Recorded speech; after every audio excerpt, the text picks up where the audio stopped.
आपका आधारित है बजट के बारे में। चूँकि बजट में आपने सुना था कि बजट में बहुत सारी घोषणाएँ की गई थी। निर्मला ताई की जब बात की जाए तो उनके माध्यम से एक बड़े स्तर की स्कीम की घोषणा की गई है बजट के ही माध्यम से। तो उसका क्या एक आधार है और कैसे लाभ मिलने वाला है इसका, इसके बारे में हम चर्चा करेंगे। बेसिक अगर देखा जाए तो यह योजना युवाओं के ऊपर आधारित है। हालाँकि पूर्व में भी इस योजना को जारी किया गया था, बहुत सारे युवा इसका लाभ पाए। अब एक बार फिर से बजट में इसकी चर्चा हुई है, तो कैसे लाभ मिलेगा और क्या इसका आधार है, इसी के बारे में हम चर्चा करेंगे।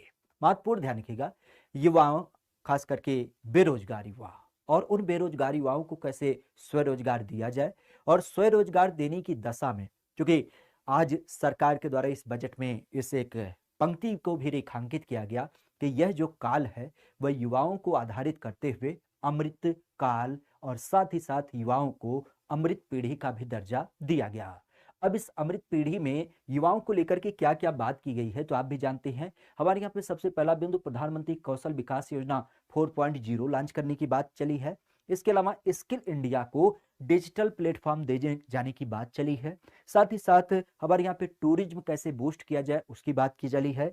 और यहीं पर आप कह सकते हो कि विभिन्न प्रकार के लोकेशन पे यूनिटी मॉल वगैरह की जब बात की जाए वो स्थापित की जाएगा। लेकिन सबसे महत्वपूर्ण यहाँ पे अमृत पीढ़ी को लाभ देने के लिए नेशनल अप्रेंटिस प्रमोशन स्कीम आपकी चालू की गई है।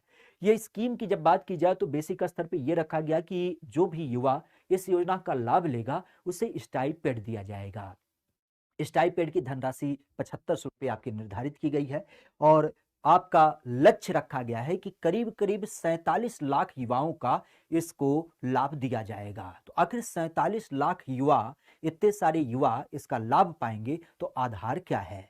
महत्वपूर्ण ध्यान रखिएगा। सबसे पहली बात तो यह आती है एनएपीएस, अर्थात जिसको हम नेशनल अप्रेंटिस प्रोग्राम स्कीम के रूप में जानते हैं। यह किस संदर्भ में आपका चालू किया गया?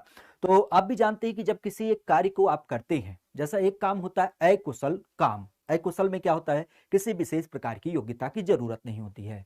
लेकिन कोई एक विशेष कार्य जैसे कंप्यूटर को चलाना, मोबाइल को रिपेयर करना, या हमारे यहाँ पे जो विभिन्न प्रकार के कारीगर होते हैं जिनके माध्यम से बहुत सारी चीजों को डिजाइन किया जाता है, उसके लिए विशेष उस क्षेत्र में पारंगत होने की जरूरत होती है, जिसको हम स्किल्ड लेवल के रूप में जानते हैं। क्योंकि आज अगर हम भारत देश की बात करें तो विश्व का सबसे बड़ा एक युवा जो हमारे भारत में निवास करता है, उसके पास कोई विशेष स्किल नहीं है। तो सरकार इसके ऊपर बड़े स्तर पे काम कर रही है कि कैसे हम अपने प्रदेश के युवाओं को एक स्किल लेवल पे तैयार करें ताकि विश्व की जो जरूरत है वह भारत के रास्ते से होके पूरा हुआ।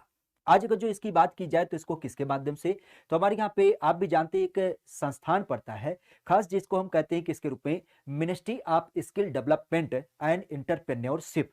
इसके माध्यम से इसको चालू किया गया है कौशल विज्ञान और आपके उद्यमशीलता मंत्रालय के द्वारा।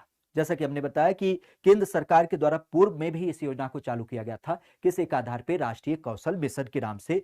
और इसकी जब बात की जाए तो आप इस पहलू से अंदाजा लगा सकते हैं कि देश के प्रधानमंत्री इस जो आपकी कौशल मिशन योजना है उसके अध्यक्ष हैं।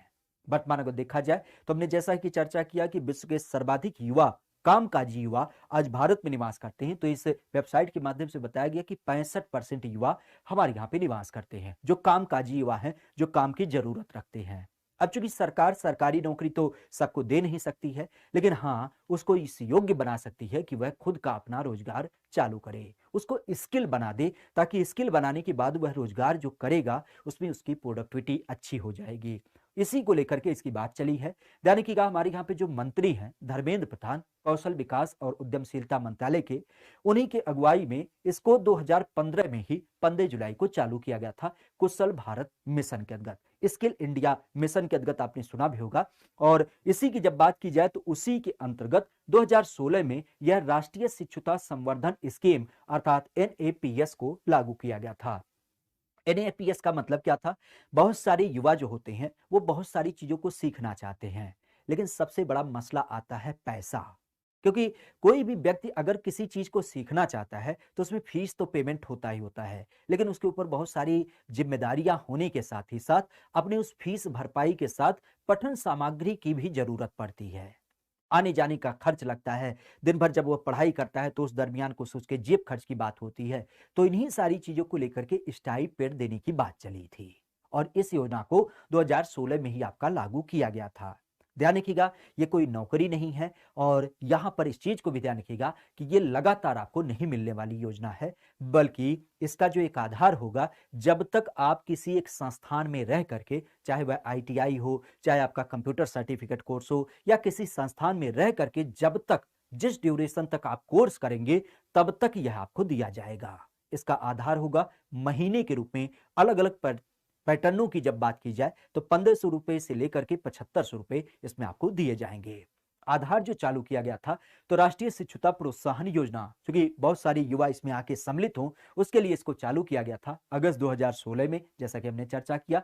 और भारत सरकार के ही माध्यम से कैसे लोगों को प्रोत्साहित किया जाए, वित्तीय प्रोत्साहन दिया जाए, उसके लिए इसको चालू किया गया। जैसा कि हमने बताया कि इसमें दो प्रकार के आपके मानदेय की बात की गई थी, अर्थात स्टाइपेंड की बात की गई थी। एक था कि निर्धारित स्टाइपेंड का 25%, और उस आधार पे अधिकतम रुपए जो देना था वह 1500 रुपए प्रति प्रशिक्षु नियोक्ता के आधार पे देना था। और दूसरा था मूल प्रशिक्षण की लागत का अधिकतम साझा करना, और वह था आपका 7500 रुपए। तो अभी इसी योजना को एक बार फिर से चर्चा में लाया गया।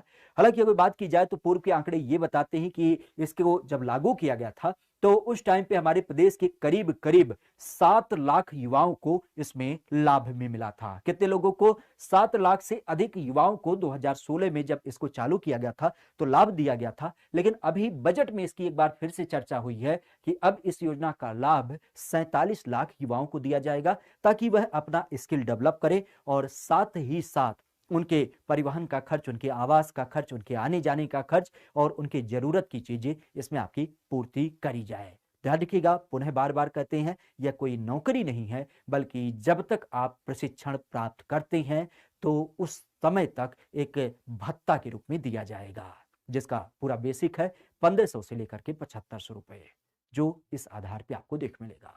उम्मीद करते हैं दी गई जानकारी पसंद आती है।